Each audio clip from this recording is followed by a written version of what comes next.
Palagi nga kitang pinaglalaban sa top management na i-promote ka. Pagkatapos magre-resign ka?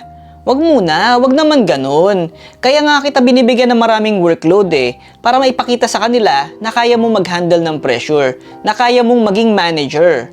Kaya wag ka muna mag-resign.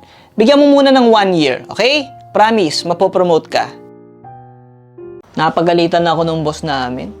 Kasi nung nakita ko, napapasok na siya sa office, nung nakita kong padating na siya, nilak ko yung pinto para hindi siya makapasok. Kasi ang sa akin lang naman, sinusunod ko lang yung sinabi niya na wag ko daw dinadala sa office yung problema ko. Napansin ko lang to pag pumupunta ako sa bangko, doon sa desk may ballpen. Tapos yung ballpen, may string. Hindi mo pwedeng dalhin kung saan-saan. Ba't naman ganun? Parang ang unfair yata. Kasi pinagkakatiwala ko sa kanila yung pera ko Tapos ballpen lang? Hindi pa nila may pagkatiwala sa akin? Unfair, no? Wala tuloy ako maiuwi.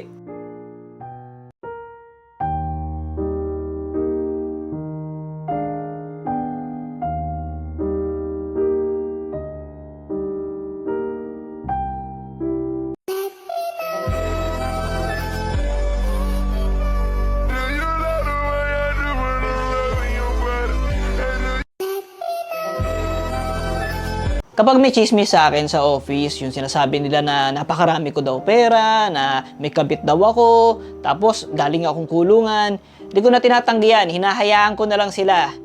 Kasi mas interesting pa yung chismis kaysa sa totoong buhay ko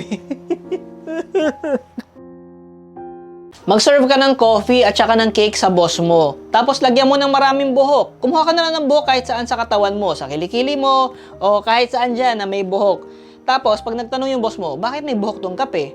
Bakit may buhok tong cake? Sabihin mo na lang, yan yung uso ngayon. Totoo naman, di ba? Yan yung uso ngayon, yung coffee at saka cake na may buhok. Basta siguraduhin mo na madaming buhok. Kahit puro puti na yung buhok mo, okay lang yun. Sabihin mo, iba na lang yung flavor.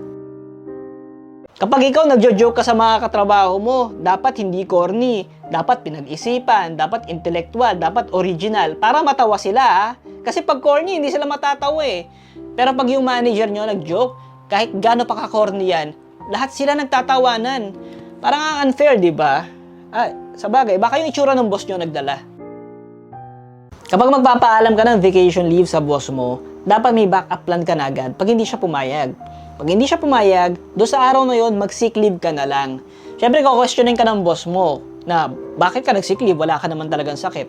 Sabihin mo, sumakit ulo mo, na-stress ka kasi hindi ka niya pinagbigyan Ang galing talaga ng magic dito sa trabaho ko. Kasi kapag tinapos ko yung trabaho ko agad, imbes na maubos yung mga trabaho ko, lalong dumadami, lalo ako nabibigyan ng trabaho ng ibang tao. 'Di ba? Magic. Para siyang yung laruan na dinosaur, yung maliit. Pag binabad mo sa tubig, lumalaki.